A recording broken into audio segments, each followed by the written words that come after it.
Morning at NTV. We're live from Kampala's Frena Conference Center. Andrew Chama Giromuntua. And now we're still celebrating women. And yesterday was International Women's Day, and the continuation of this conversation still goes on. Now, today we're putting the discussion of economic empowerment for women and the work that it is being put into to ensure women participation at the different layers of business to achieve economic success. Now, today with me, I have Dorina B. Bakeha, the Principal Gender Officer at the Ministry of Gender, Labour and Social Development, to make us understand this. Good morning. Morning, Andrew. First of all, happy Women's Day. Thank you. And I want to thank the Ministry of Gender, Labour and Social Development for being at the core of the women conversation. But for starters, let's look from the Ministry of Gender's perspective. What are the numbers saying about women empowerment and their involvement in economics? Thank you very much. First of all, I would like to congratulate the women of Uganda upon the Women's Day. We are still in a celebratory mood. The whole week? Yeah, the whole week. Yes. And that's what brings me here to expound more on this women economic empowerment.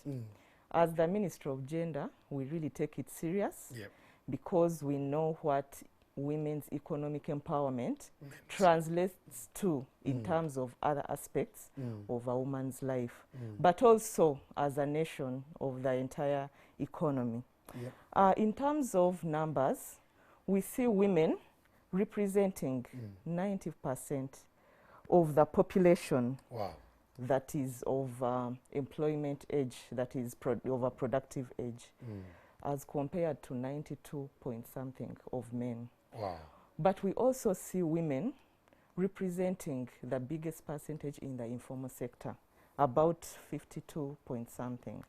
So what does that mean? It means that the Ministry of Gender and all other players have to really tackle those aspects that need women to maximize their potential in terms of contributing towards the economy. Andrew, before we get to that, I would like to just in a minute talk about what this empowerment is. Yes, because someone would say that women have been empowered and they have been given a chance to flourish at different layers, but the clarity of the empowerment needs to come out clearly. You're right. This empowerment, by definition, I know there are so many definitions, but I would look at it in a context of someone whose ability to make choices has been denied and now is regaining it. And this ability is supposed to translate into actions to make this person have a better life. So when we talk about women's economic empowerment, that means that women have been denied that ability to make choices economically. And as Minister of Gender, we come in to say no. We are shouting, the woman is in this space, we want to see them somewhere. But what are those impeding factors? What is this that is stopping the woman to rise? And that's when we look at the different aspects and see what is disempowering this woman to rise economically. From my perspective and my background, I look at some social issues, social aspects deep-rooted in our society. When we look at the women's access to productive resources and credit, look at ownership of land, which could probably translate into ability to acquire credit and loans. You look at ownership of assets. Andrew, you'll agree with me that if I want to start up a small business, then I have to think of the capital. If I'm with a male counterpart, this counterpart will probably say, I can get a loan. The loan needs probably collateral. But this woman doesn't own property. So that means that he will quickly secure the loan and start up a business. As compared to the woman. But we have policies then, Doreen, to this effect that need to inculcate these same agenda we're trying to push, because yes, there could be empowerment. Yes, there could be different approaches. But the policies we have, are they in tandem with what we want to achieve as a country? Yeah, definitely. I proudly talk of that.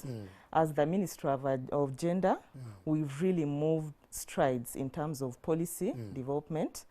And the supportive policy framework has seen emerging problems such as the Women Entrepreneurship Program, but also amendment in various laws, the Employment Acts, Public Finance Management Act, and the overall gender policy that looks at eliminating all forms of inequalities that impede women's realization of their full potential in all aspects of life. Okay. So we, as the Ministry of Gender, have put in place various efforts to actualize the policies in place. Okay. Right now, like I told you, that it's difficult for women to secure this credit, but the government has put in place programs to afford women a credit that is even interest-free.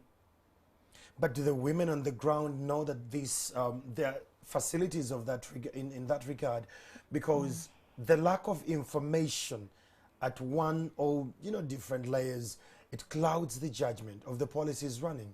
And the women in touch with information to know that there is this credit, there is that, because again, it's the men handling those.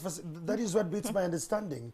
We want to empower the women, but again, it's the men in those programs managing this. Can we trust the women with their own facilities? Yeah, you're right, Andrew. You're speaking it loud. Yes. And those are the emerging issues. As you empower in this direction, then there are forces that are taking in another direction. Yes.